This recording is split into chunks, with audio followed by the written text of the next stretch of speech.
Hello, fire goddesses. Welcome to episode 64. I am really looking forward to sharing today's guest with you, Penny Chiasson. Penny is an award-winning professional hypnotist. She's a #1 international best-selling author, a certified professional hypnosis instructor, and expert in guiding entrepreneurs to release subconscious blocks that lead to indecision, procrastination, and distractions using her insightfully aligned transformation method. As you are going to quickly discover, Penny is a very passionate soul. Clearly, she is loving what she's doing. She loves to help people, and she has quite a journey to share. So I can't wait to share more with you in the conversation that I have with Penny Chiasson.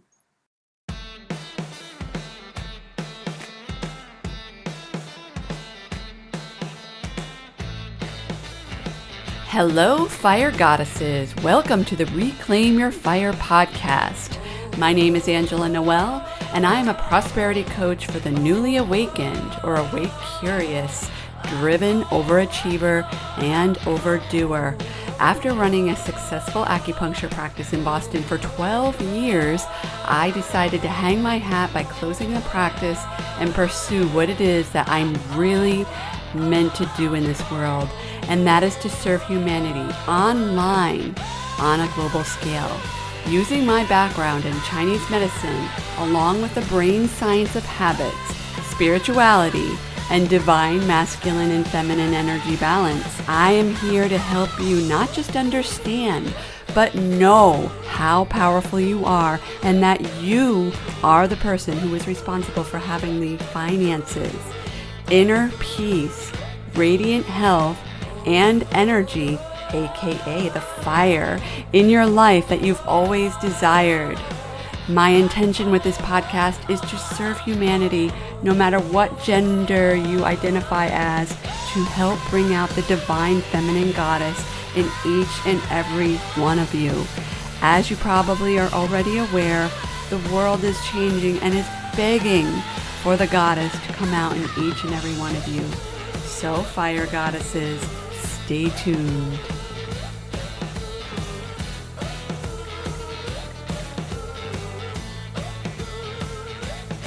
Hello, fire goddesses. Welcome to yet another episode of the Reclaim Your Fire podcast. My name is Angela Noel, and I'm going to be your host. And I have another guest today, Penny Chiasson. Hi, Penny. Hey, how are you? I'm doing really well. Thank you. Thank you. It's really good to have you here and actually talk to you face to face. I know we've seen each other from a distance for a while. So thank you so much for being a guest today. Well, I want to thank you for having me here. It's a pleasure to share with people. Yay, yay. So Penny, how about you tell the audience, the fire women listening, who you are and how you help people? So I'm a retired nurse anesthetist and board certified hypnotist. I've been working with people on subconscious transformation for, gosh, almost 8 years now, but I've been in full-time practice for the last 2 years. And it's been quite a crazy and wild ride, but I just love working with people who are on this self-development journey and they find themselves, just in this place where they're doing the work, but there's just something else there. Like they know they just need this something out of their way so that they can continue to move forward. Yeah, I'm really glad that you mentioned that, Penny, because I feel like I've seen that even with the clients that I've worked with. They're coming in, even when I had my acupuncture practice, they're doing all the things. They're, checking off the boxes and doing what they think they should be doing as far as helping themselves and getting well again. But there's something that is just holding them. There's something that's not moving. And oftentimes it's something that's really deep, isn't it? Like at a very subconscious level. It is. And This is the difference between the effectiveness of coaching versus going subconscious. And there are different ways to go subconscious, and what you use depends on where the issue lies. Like coaching is very effective when we're dealing with habits and patterns and changing those things and looking for blind spots. But when it comes to that subconscious aspect, the truth is, if we knew consciously what the problem was or the source of the problem, we would change it, because it's not pleasant to be in that place where things are going along well, but then there's just a lot of people refer to them as blocks. So I'll just continue with that terminology. People call it a mindset block or a money block or whatever it may be. They come across this block, and then that's frustrating. And depending on the source of that block, we can actually end up in a vicious cycle where we judge ourselves, we criticize ourselves. And if there's some underlying component of that block that is connected to self-judgment or self-criticism, we don't even realize we're making the problem worse. So there are a couple of ways to address it subconsciously. If it's not a deeply held belief or protective mechanism, then classical hypnosis, hypnosis audios, using visualization, using those things are very effective. But sometimes even that is not enough. And that's where I step in and help people. We go for the root cause and we unplant the seed of misperception about one's self-value, one's lovability, one's sense of safety and security. And we rewrite those misperceptions with the truth. That's fascinating. And I feel like the goddesses listening, the fire women listening, there's going to probably be some questions, because chances are, I feel like, I mean, I had a session with you, what was it, 3 or 4 weeks ago, and I can really speak to, I am a total believer in hypnosis. I've been also doing self-hypnosis now pretty consistently for the last 2 years, but sometimes I notice within myself that I just need a little bit more from a professional, somebody that actually can help guide me to those deeply rooted subconscious beliefs. And, and I feel like, so I'm bringing this up because I feel like hypnosis is this form of therapy that people might still feel is like, I don't know, is it going to work for me? Is it a little too out there? And I love how you really are addressing the brain when you speak to this. So I'm just curious for people who are listening and they're like, I just don't get it, or, it sounds like a bunch of, I don't know, woo-woo stuff. How would you speak to that? And how do you speak to that crowd? Yeah, so I love this question. And one of the things I want to circle back to quickly is you mentioned hypnosis as a form of therapy. And hypnosis is simply a tool or a technique that might be used by therapists, but it is also used by professional hypnotists to help people to achieve positive growth and change. So I just want to add that little bit of clarity, because there can be some gray area for people. And I think it's important to know that while some people may seek out hypnosis when they have a therapist, if you have issues that require therapy, it's not a replacement for therapy.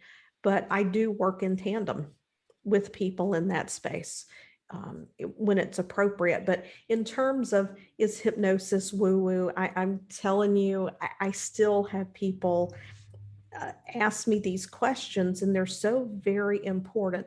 First of all, hypnosis isn't sleep. It's not mind control. And a hypnotist does not put you under or put you into hypnosis. Instead, you allow a hypnotist to facilitate or guide you into a brainwave state, and that allows you to more readily accept suggestions. Now, This brainwave state is something that we pass through every single day. We pass through it when we fall asleep at night. It may only be very brief. And we also pass through it when we wake up in the morning. If you've ever woken up in the morning and you are just in this place where you feel completely sublime, your mind is not racing. You're just simply laying there and you're aware of your surroundings. You know where you are. You're not asleep, but you haven't reached that state where you're ready to get up out of bed yet. You are in a suggestible state. So what you hear in that moment, what you say to yourself in that moment is extremely important because it is going deeply into you more than any other self-talk that you do. Another time when we hit the space, and I think we've probably all been here, you're driving down the road and you are on this trip, you're headed somewhere, and all of a sudden you notice, oh my gosh, I don't remember that intersection. Well, you slipped into this state where you were in a state of focused attention. So consider that if you were worrying when you were driving, or you had something coming up and you're just kind of bantering in your mind back and forth, maybe, you're going to meet with someone who doesn't always agree with your ideas, or maybe you spilled your coffee on your shirt before you got in the car, and now you're going to be late. What you were saying to yourself, what is running in your mind as you go into that focus state, you were programming your mind to that effect. So this is where self-talk is so very important in addition to hypnosis. Hypnosis is great. It's wonderful. I love it, but it is not a standalone when you're talking self-development, transformation, motivation, confidence, self-love, trust, those types of things. It's not like going to see someone to say, I want to stop smoking, and you want to stop smoking. This is a much more involved process. You really have to think about how you're showing up for yourself in your conscious moments every day. Wow, Penny, I love what you just said. I was just like taking it all in. And I feel like you said a bunch of really powerful things, and I just want to highlight them so people who are listening, first of all, please listen to this more than once, because I really believe Penny just offered you some gold, especially if you're somebody who struggles with anything that stems from negative self-talk. So anxiety, depression, again, seek your professionals as well. But there's so many tools in our toolbox that we come to this planet with that we can use to help elevate us and get us out of those states. So one thing that I don't even know that I realized is when you said when you wake up in the morning and when you go to bed at night, you were also in that hypnotic state. And I think a lot of people will be able to resonate that as kind of a powerful knowing, if you don't already know that about hypnosis, is that is an opportunity really to either do your affirmations, or really, even if it's like you read something before you go to bed that's positive and powerful, and then you can kind of like consider that, chew on that a little bit as you're drifting off to sleep, or put in a self-hypnosis. I love what you said about that, and also how you equated to going through the light, right? And what were you thinking? There's always an opportunity to consider, what am I thinking? And there's so much power in our thoughts and in our and how we treat ourselves through our thoughts. So thank you so much for explaining that in such a enlightening and powerful way, Penny. Yeah. So I geek out on this all day long. oh my gosh, me too. I feel like this could be like, a 12-part series. And you also have a podcast, right, Penny? We'll mention this at the end, but for those listening, you also have a podcast. Yes, Design Your Destiny. Awesome. And I'll put that in the show notes. So for those of you that are also geeking out, you might want to check out Penny's podcast. How did you go from a nurse anesthetist to a hypnotherapist. I'm curious about that.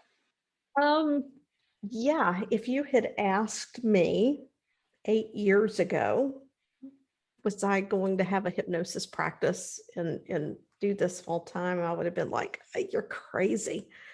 To make it very short, in 2007, 2008, I created a pain management continuing education course for nurses because I recognize that as an anesthetist, I learned things about pain management I didn't learn in nursing school that would allow nurses to help patients in a much more safe manner.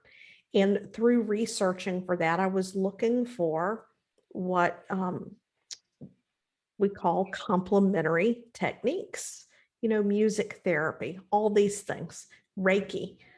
And I came across the research on hypnosis. And I mean, we're talking the benefits of using hypnosis with some pretty major procedures. And I was like, oh my God, like this is just so intriguing. So I began to pay attention and I noticed that patients that came into the OR that through the Chi Center at that hospital had healing touch or Reiki, or they used Peggy Huddleston's Prepare for Surgery, Heal Faster framework. That's a book. If you're going to have surgery, I highly recommend that you read the book. They took less pain medicine. They woke up from anesthesia faster. They stayed in the recovery room for a shorter period of time. I had a lady one day that we did at one level, they just removed the disc. She had a herniated disc. And I gave her the small dose of the pain medication called fentanyl that we give just before we put someone to sleep and put the breathing tube in. But when it came time for them to actually do the surgery, once she was asleep and settled in, I never gave her another drop of pain medicine. And I woke her up from anesthesia and she was completely comfortable. I was floored. So that started my journey. And when I took the course, I trained with someone who was a retired nurse anesthetist because I wanted the science behind it. There were a lot of people who practice hypnosis who teach that didn't have that background. But I'm like, if I want to learn something, I want to understand the how and the why. And I did that training to get the continuing education credits for my anesthesia. And when I walked out of that course, I was a changed person. And it was because of one very pivotal moment. There was a day when he demonstrated what we call glove analgesia. And that's where you use hypnosis to numb a body part. And he called me up for that demonstration. And I had seen the video on his website. I knew what he was going to do, but I just pushed that out of my mind and followed his instructions. He guided me into a deep state and he clamped a surgical clamp shut on the back of my hand so tightly that the mark lasted almost 3 hours and I never felt a thing. And then I just knew. You knew. Yeah, that this is legit. This is yeah. If that had not happened, I cannot say I would be on this path today. Yeah. I love your story, Penny, because I do, there are people there's all kinds of people with different beliefs and interpretations on, what is an acceptable form of treatment or like a tool, as you call hypnosis. And I often encounter that with acupuncture and Chinese medicine too, even though the therapy's been around for like 4,000 years, people are still skeptical. So I think a lot of the goddesses listening will appreciate your background in medicine and how you became a believer. That is quite powerful. That was such a powerful story, Penny. Thank you for sharing that. And I'm just curious to know, so at what point when you had that experience with the glove and the just not having any sensation, what caused you to, what did you do after that? And did you stay in nursing for a while or what happened? Yeah. So what happened after that is really a part of my story of where I am today. I had two parents who were ill, and I knew I didn't want to lose what I learned. And my thought had been that hypnosis would be my exit strategy in retirement. Just didn't know it was going to be so soon. Yeah. So in order to keep my practice, to stay in practice, to not lose what I had learned, I just, people call it a side hustle, right? And so I was doing hypnosis on the side. And at the same time, I was dealing with my parents and trusting that things would work out the way that they were meant to be. And early in my practice, I realized that people with emotional issues, classical hypnosis was not, it was effective for some, but not all. So I continued to seek out a way to deal with those because I'm someone that if I tell people I can help them, I darn well better be able to show up with the tools to do that. Like I'm going to do my best. And through this process, I lost my stepmother, was caring for my father, who was like a child from 1,300 miles away, managing his care. And my hypnosis practice was growing, and I was cutting back my hours in anesthesia. And then when he passed away, my husband just kind of laid at my feet, we should move to Mississippi. You have a farm, it's paid for. Why live in Connecticut, pay the mortgage, the rent? And he's like, besides, if something happens to your mom, I can't see you go through what you went through with your parents. And I did what a lot of people who are listening to this podcast have probably done. And what I had done was I had normalized and gratitude bypassed a very emotionally intense time in my life. I never allowed myself to grieve. And it was just always to the next thing, to the next thing, to the next thing. Well, when I moved to Mississippi, my practice was closed for about 2.5 years, just the way things worked out. It was the job I had at the time. It did not allow me the time and the space. And then I had my own emotional crisis from unprocessed grief and anger that I had repressed, anger at myself, anger that the situation got to where it was because I had a bond with my stepmother where she promised to let me know when my father was going that far downhill so I could begin the process to come home to take care of him, because up and moving jobs in healthcare, when you're a nurse practitioner or a physician, you just don't pick up and move. It is a process. It begins with finding a job, right? So I had a lot of anger around that. Part of me felt like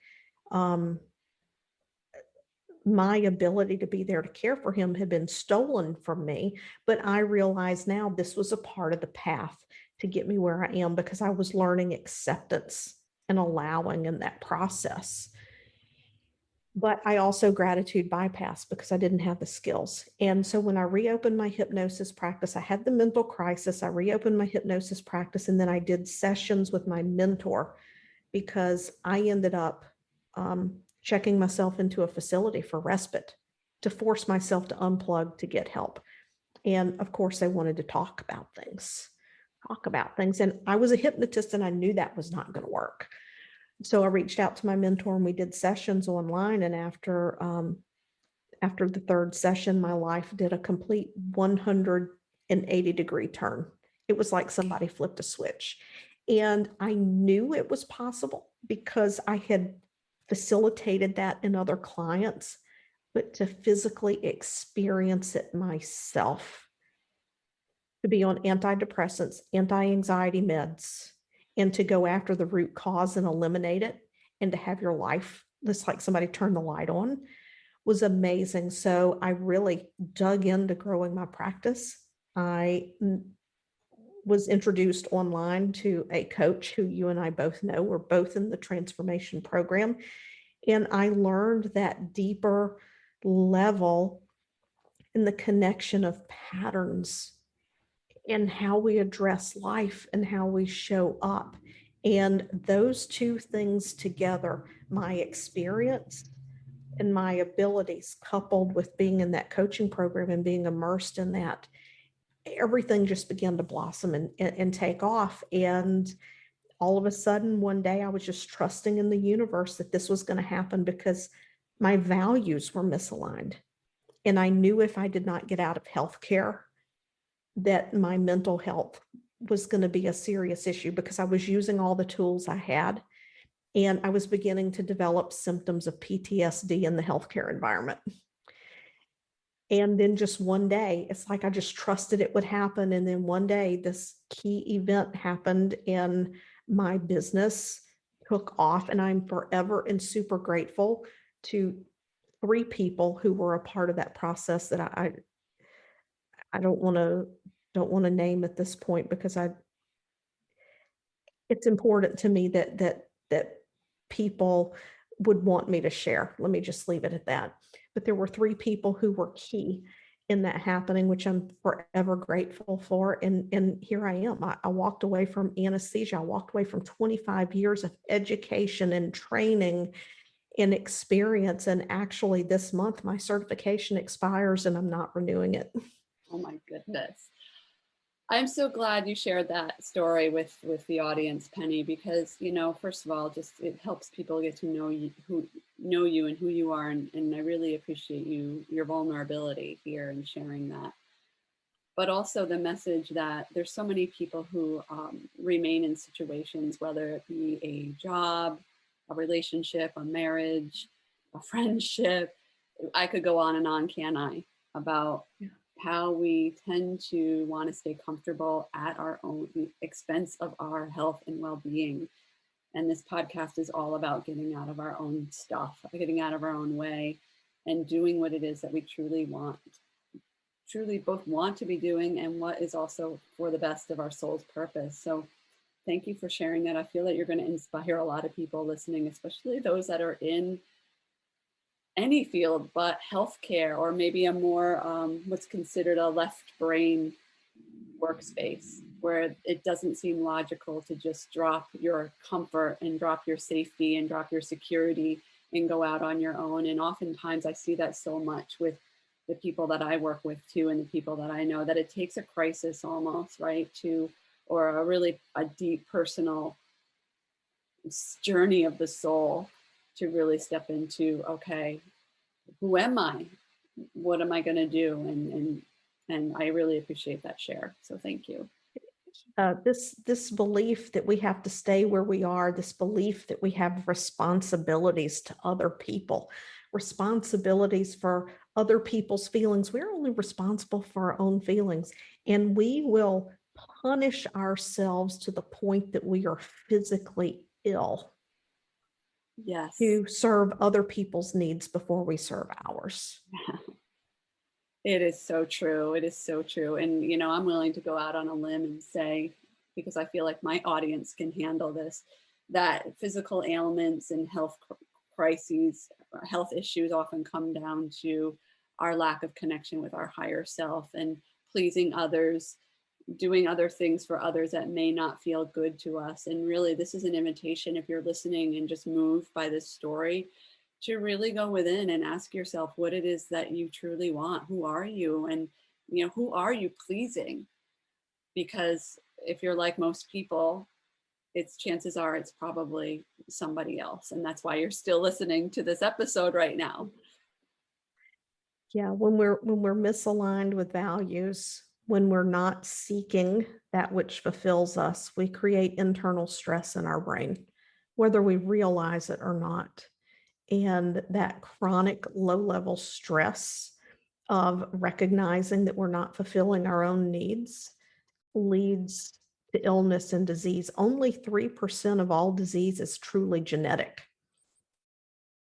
The rest, we may have genes that predispose us, but it is the environment in the body that turns those genes on and off. So we have far more influence over our health through our mental than we do through our physical. Yes, because really what you're saying is, our bodies are a manifestation of our minds, and what's going on in our physical body. I just remember in my practice, I had a practice in Boston, and I had the most type A driven, overachieving patients. And let me just tell you, the amount of shoulder pain in the trapezius, tightness in the upper back. I mean, that was like almost every single patient. That and not being able to sleep.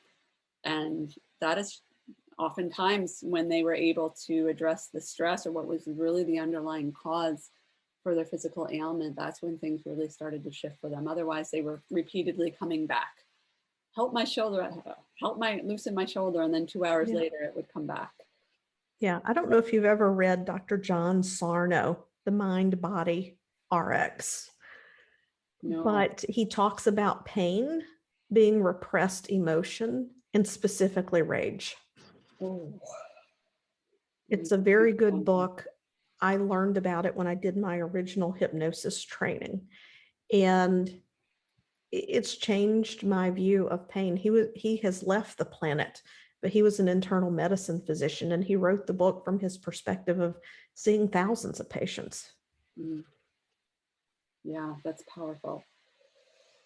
So I would really thank you for that book recommendation too. I would love to just quickly mention, because you mentioned responsibility, and I want to just circle back to that, because a lot of people believe that they're responsible, especially, in this audience, it's a lot of driven, overachieving women. I'm responsible. I get my kid to work, to school on time, and I go to work on time, and I do all the things.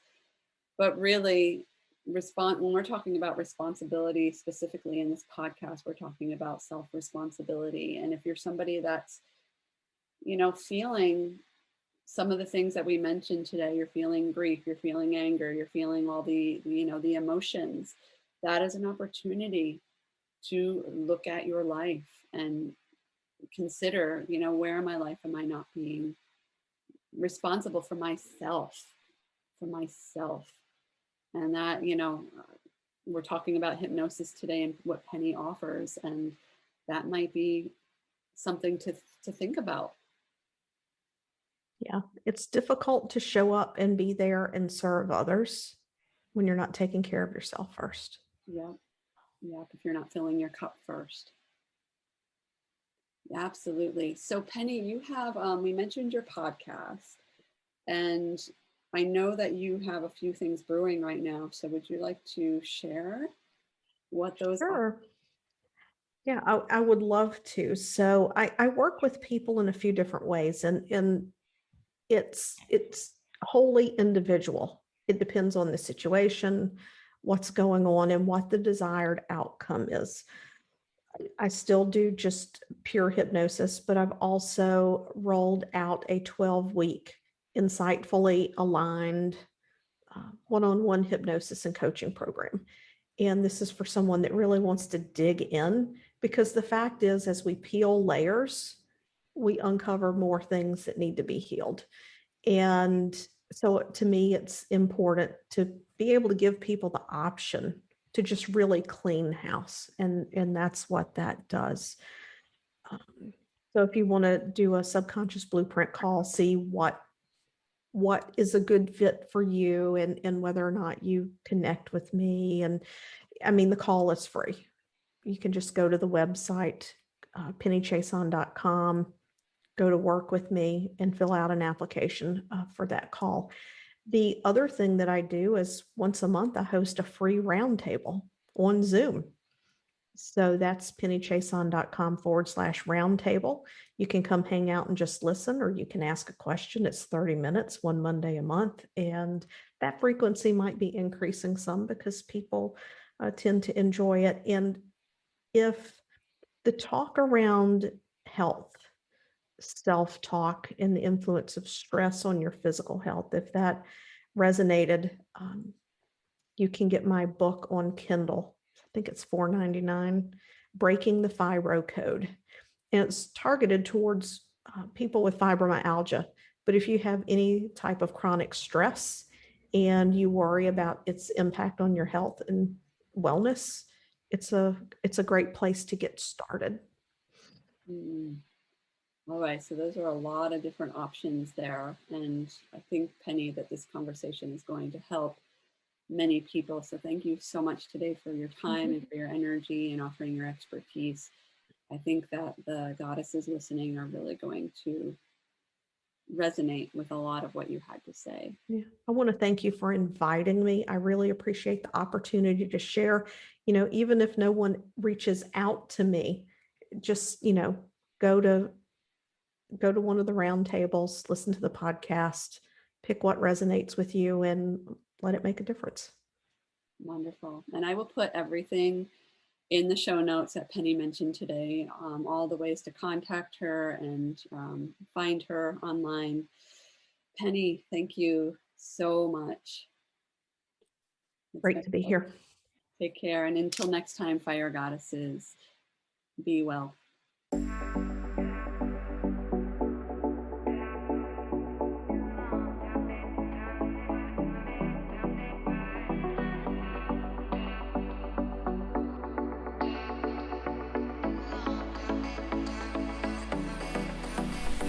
Thank you so much for listening to the Reclaim Your Fire podcast. If you have found value in this podcast, please share this podcast with those you care about. As you probably already know, in order for the world to change, we need to change. So spread the word by sharing this podcast or by leaving a review in iTunes. Until next time, Fire Goddess, be radiant, be fiery, and be powerfully authentic. Take care.